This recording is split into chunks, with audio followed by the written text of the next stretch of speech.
우도기의 치명적 실수로 결승골을 헌납하긴 했으나 실수는 할 수 있는 법이니까요. 실수보다 큰 것은 패스를 너무 안 하고 결정짓지 못한 클루셉스키, 존슨이 더 혼나야 할 것 같고요. 전반전 프리찬스에서 손흥민한테 패스 안 하고 욕심부린 비수마도 혼나야 할 것 같습니다. 정말 이렇게 결정력이 안 좋으면 제발 패스를 좀 하던가요. 전반 10분 만에 돌아온 부주장 로메로의 코너킥 헤더골로 1대0 리드를 잡았는데요. 현지 팬들은 좋은 골이었어. 로메로가 돌아왔어. 포로의 크로스 좋았어. 돌아온 로메로 환영해. 토트넘이 이 게임을 지배하고 있어. 웨스트햄 뭐 하는 거야? 등의 반응을 보였습니다.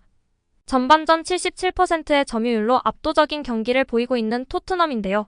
한 골밖에 넣지 못해 다소 아쉬운 상황입니다.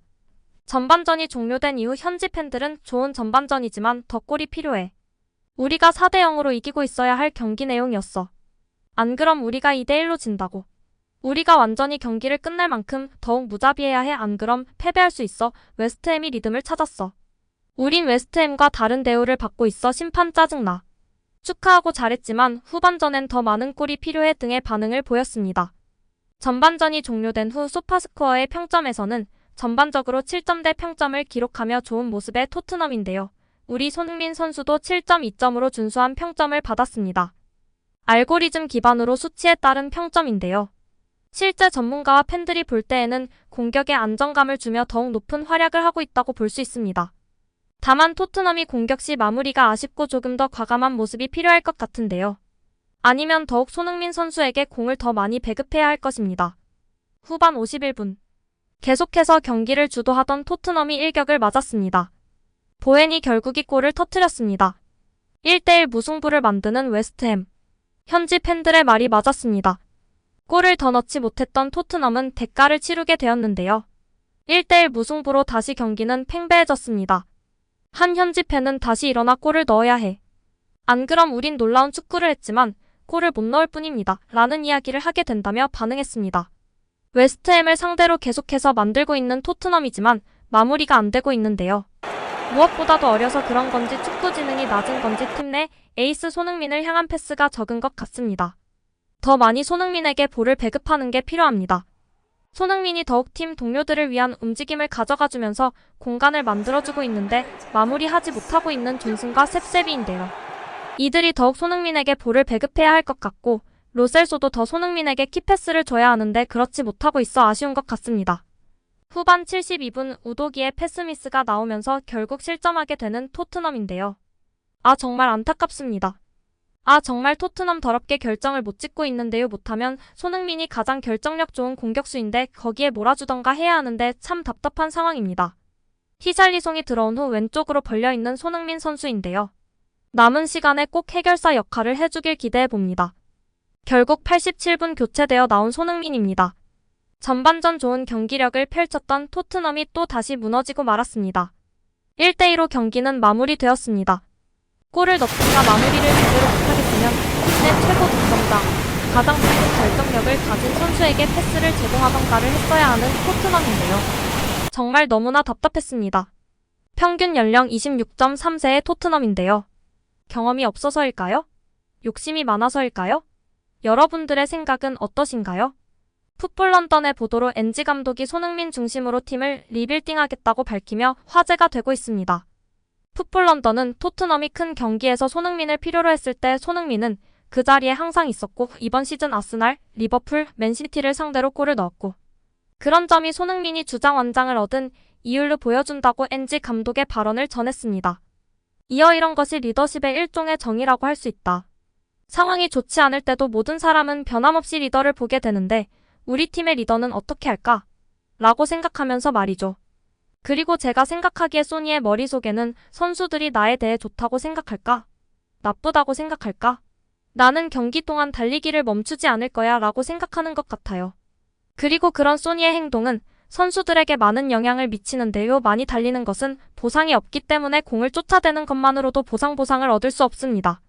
하지만 팀의 리더, 주장, 최고의 선수가 그렇게 한다면 팀 동료들은 손흥민의 리드를 따라갈 수밖에 없습니다. 라고 극찬한 내용을 전했습니다. 이어 몇 달, 몇 년 안에 손흥민을 중심으로 팀을 구성할 거냐는 질문도 이어졌는데요. 그렇습니다. 아주 그렇습니다. 우리가 만들고 있는 팀의 손흥민은 매우 중요한 부분이 될 것입니다. 그렇지만 그렇다고 해서 우리가 다른 공격수를 영입하지 않는다는 것은 아닙니다. 왜냐하면 소니조차도 저에게 공격수 영입을 요구할 것이라는 생각이 듭니다. 승리할 수 있는 팀을 구성하려면 최고의 선수들은 더 좋은 선수들을 원한다는 것을 저는 알고 있기 때문입니다. 선수들은 편안해하지 않고 편안하기를 원하지 않습니다. 내가 우리 팀의 중요한 선수야 라고 말하고 싶어 하지 않습니다. 선수들은 성공에 대한 강한 동기부여를 가지고 있습니다. 그리고 소니가 그 일에 큰 역할을 할 것이라는 것을 믿어 의심치 않다며 극찬했습니다. 포스테코글루 감독은 폭풍 찬사로 손흥민을 다시 한번 노래했습니다. 그는 7일 손흥민은 프리미어리그에서 뛰었던 공격수 중 모든 면에서 엘리트다.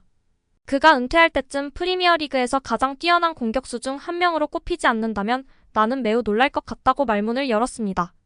그리고 사람들은 그의 경력 중 많은 부분을 잊고 있다. 손흥민은 측면에서 뛰었지만 늘 골을 위협하는 존재였다며 이제 나는 그를 안쪽에 배치하고 있고 그는 벌써 9골을 터뜨렸다. 오프사이드 골 부문에서도 선두를 달리고 있다고 웃었습니다. 손흥민은 올 시즌을 측면에서 출발했다가 히살리송이 부진하자 원톱으로 이동했습니다. 그는 EPL 14경기에서 9골 이도움을 중인데요. 물론 아쉬움도 있는데요. 손흥민은 지난달 27일 에스턴 빌라전에서는 오프사이드 해트트릭을 기록해 화제가 됐습니다. 오프사이드 골도 독보적입니다. 포스테코글루 감독은 인간 손흥민에 대해서도 엄지를 세웠습니다. 그는 손흥민이 뛰어난 선수라는 것은 여기에 오기 전 이미 알고 있었다. 다만 매일 그가 보여주는 모범은 축구 선수 못지않게 인간으로서도 정말 훌륭하다며 축구 커리어에서 모든 목표에서 이미 산을 여러 번 오르고도 매일매일 자신이 하는 일을 사랑하는 사람을 보면 내게 영감이 된다. 손흥민은 자신이 하는 일을 축복이라고 느끼며 그것이 다른 사람에게도 전해진다고 생각한다고 칭찬했습니다.